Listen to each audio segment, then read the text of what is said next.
bien. Je vous retrouve après la publication de ma première vidéo.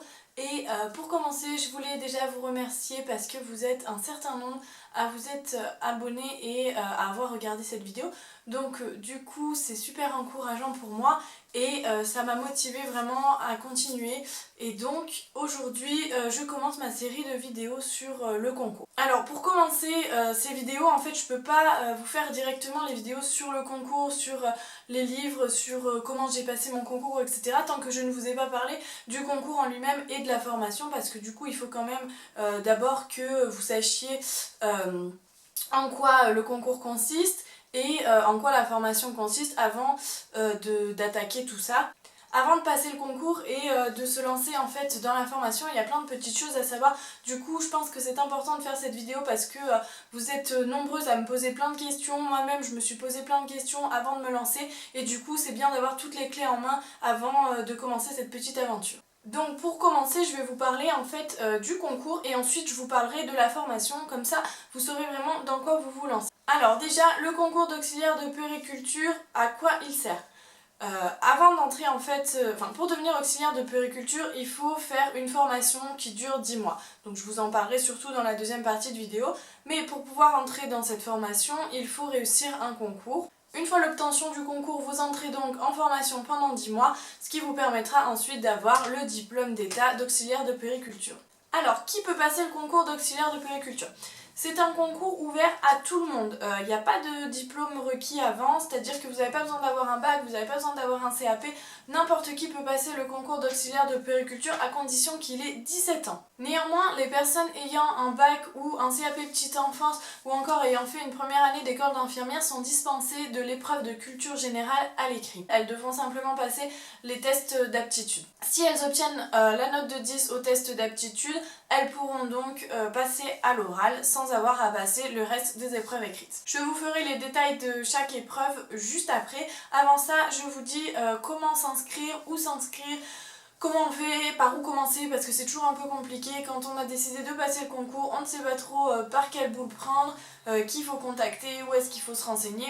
Donc je vous donne d'abord ces informations-là et ensuite on parlera des épreuves. Le concours pour entrer en formation d'auxiliaire de puériculture se passe en fait dans les écoles dans lesquelles vous entrerez ensuite en formation. Donc il faut choisir le lieu de passage du concours en fonction du lieu où vous souhaitez faire votre formation. Pour trouver les écoles, tout simplement, je vous conseille d'aller sur internet, sur ONICEP ou même directement sur Google. Vous tapez école d'auxiliaire de puériculture. À la limite, vous pouvez ajouter la région à côté, comme ça vous êtes sûr de tomber sur les résultats qui vous intéressent. Et ensuite, il vous suffit de choisir l'école qui vous plaît. Vous pouvez bien évidemment vous inscrire à plusieurs écoles, donc plusieurs concours en même temps. Et ensuite, si vous réussissez plusieurs concours, ce sera à vous de choisir dans quelle école vous souhaitez rentrer. Pour s'inscrire au concours, il faut se renseigner directement auprès des écoles, soit par téléphone, soit sur le site internet. Parfois on peut télécharger le dossier directement en ligne, parfois il faut directement aller voir les écoles.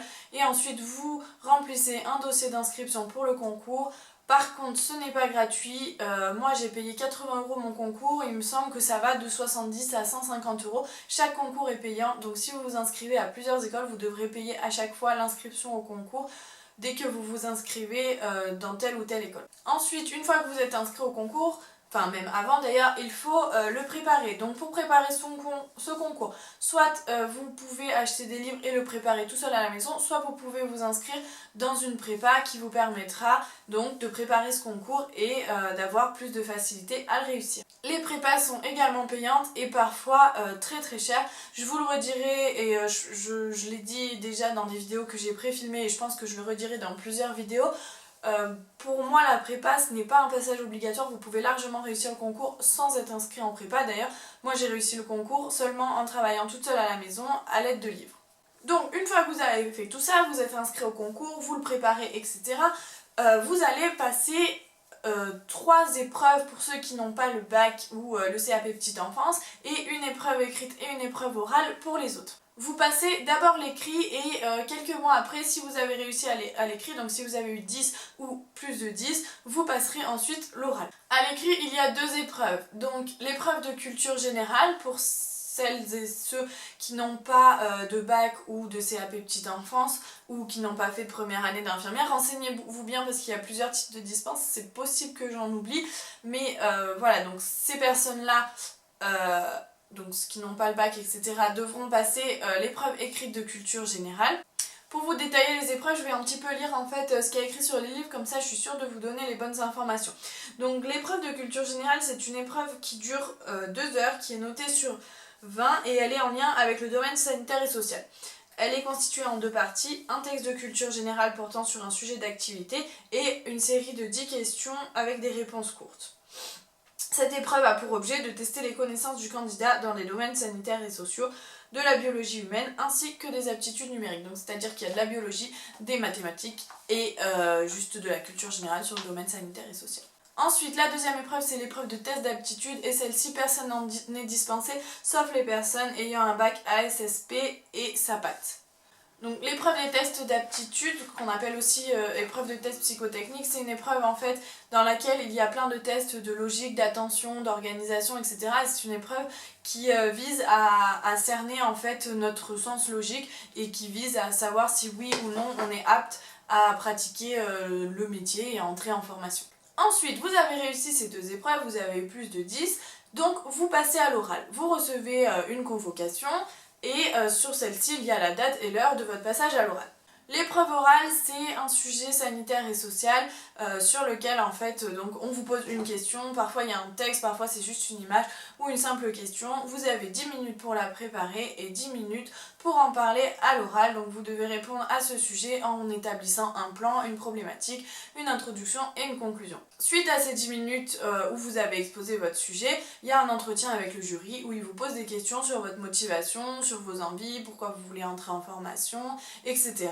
Et à la suite de ça, pareil, il y a une note et des résultats qui sont en général publiés dans les écoles ou sur internet, et vous savez si vous entrez ou pas en formation. Pour entrer en formation, il faut obligatoirement avoir eu plus de 10 à l'écrit et à l'oral. Maintenant, je vais pas vous mentir, il faut avoir bien plus de 10 à l'oral pour pouvoir entrer en formation parce que il y a énormément de candidats qui présentent le concours et c'est un classement, donc admettons une école qui a 25 places, s'il y a une centaine de personnes qui s'est présentée, forcément ce sera les 25 meilleurs qui auront la place en école. Si vous avez eu plus de 10, vous serez quand même sur liste complémentaire, mais la liste complémentaire ne remonte pas non plus jusqu'au 50e candidat. En parlant des notes, je peux pas vous dire en fait quelle note est plus ou moins représentative de la sélection parce que selon les écoles ça change énormément. Moi dans l'école où je l'ai passé j'ai eu 15 et j'ai été prise. Dans des grandes écoles à Paris il y a des filles qui ont eu 18, 18 et demi et qui n'ont pas été prises. Donc je vous ai parlé du concours, je vous ai parlé des épreuves, vous avez réussi votre concours, vous êtes sur liste principale, vous allez entrer en formation. La formation d'auxiliaire de puériculture se trouve donc dans l'école dans laquelle vous avez passé votre concours. Pour pouvoir y entrer, il faut avoir donc réussi le concours comme on vient de le dire et il faut payer. Alors je vous dis ça, ça fait tout de suite peur et c'est d'ailleurs tout de suite la question qu'on se pose, mais comment on fait, ça coûte hyper cher, combien ça coûte, etc. Alors oui, les écoles d'auxiliaire de puériculture coûtent très cher, elles coûtent entre je dirais 4 000 et 8 000 € selon les écoles. Mais il faut savoir qu'il y a des aides et qu'il n'y a pas tant de personnes et d'élèves qui payent la formation parce qu'en fait la région finance certaines places et Pôle emploi peut également en financer. Par contre, avant de vous lancer là-dedans, il faut vraiment que vous vous renseigniez sur le financement. Déjà parce que c'est une question qui va tomber à l'oral et parce que ce serait bête de réussir le concours et de ne pas pouvoir y entrer parce que vous n'avez pas les moyens de payer la formation. Donc pour vous renseigner, il faut que vous contactiez votre région pour voir combien de places ils financent, il faut que vous vous renseigniez auprès de Pôle emploi pour voir si éventuellement ils peuvent prendre en charge la formation et si vous êtes salarié, vous pouvez peut-être voir aussi avec votre employeur s'il paye des congés de formation. Donc du coup, on est bon, on a le concours, on a trouvé un financement, on rentre en école en septembre, et ben qu'est-ce qui va se passer? Votre formation va durer 10 mois. Si vous rentrez en septembre, du coup ça fait de septembre à juin, et si vous faites une rentrée en janvier, ça fait de janvier à décembre, donc dans ce cas là ça fait 12 mois, mais vous avez en fait un mois de vacances en été, donc du coup c'est quand même sur 10 mois, mais avec plus de vacances au milieu. Sur ces 10 mois, vous allez être à peu près 4 semaines à l'école et 5 semaines en stage, donc vous avez en fait 17 semaines de cours et 24 semaines de stage. Au cours de la formation, vous allez donc faire 6 stages. Un stage en maternité, un stage en service de pédiatrie, 2 stages en structure d'accueil d'enfants de moins de 6 ans. Qu'est-ce qui me manque? un stage en structure accueillant des des enfants en situation de handicap ou en service de pédopsychiatrie, et ensuite un stage optionnel en fonction de votre projet professionnel. Pour valider votre diplôme, il vous faut valider les 8 modules qui constituent la formation. Pour valider ces modules, il y a du contrôle continu, des mises en situation professionnelle qu'on appelle MSP et une évaluation des stages. Et ensuite, il y a un examen final avec une épreuve écrite et une épreuve de mise en situation professionnelle. Bref, voilà, donc vous avez eu votre concours, vous êtes entré en formation, vous avez validé tous vos modules et tous vos stages. Et donc vous êtes diplômé. Vous recevez un diplôme d'état d'auxiliaire de puériculture qui vous permettra d'exercer en maternité, en PMI, en structure d'accueil d'enfants de moins de 6 ans, dans des services de pédopsie, dans des services de pédiatrie, dans des foyers d'accueil avec des enfants handicapés, dans des pouponnières et en fait plein de structures comme ça dans lesquelles il y a des enfants de moins de 18 ans. C'est à vous de vous renseigner quelles sont les structures qui prennent des auxiliaires de puériculture, parce que parfois d'une ville à l'autre, une structure qui est la même et qui a le même rôle ne va pas forcément prendre d'auxiliaire de puériculture. Donc à vous de voir où est-ce que vous voulez travailler et où est-ce que vous pourrez travailler.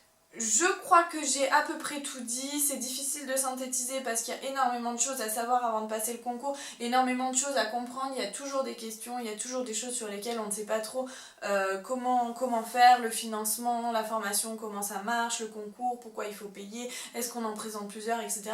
J'ai vraiment essayé de répondre à toutes les questions que je me suis posées et que je vois passer sur les réseaux sociaux. Si vous en avez d'autres, surtout n'hésitez pas à les mettre en commentaire et je répondrai. De toute façon, je ferai une FAQ dès que possible quand j'aurai beaucoup de questions qui reviennent souvent pour vraiment pouvoir répondre à toutes et que chacune ait les réponses qu'elles attendent, parce que c'est pas évident d'être toute seule face à toutes ces informations, face à toutes ces possibilités, toutes ces écoles, etc.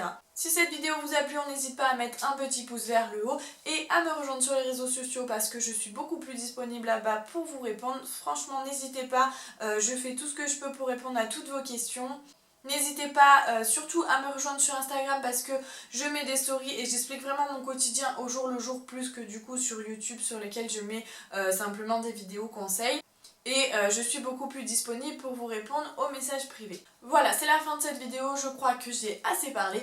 Je vous souhaite une bonne journée et je vous dis à très vite.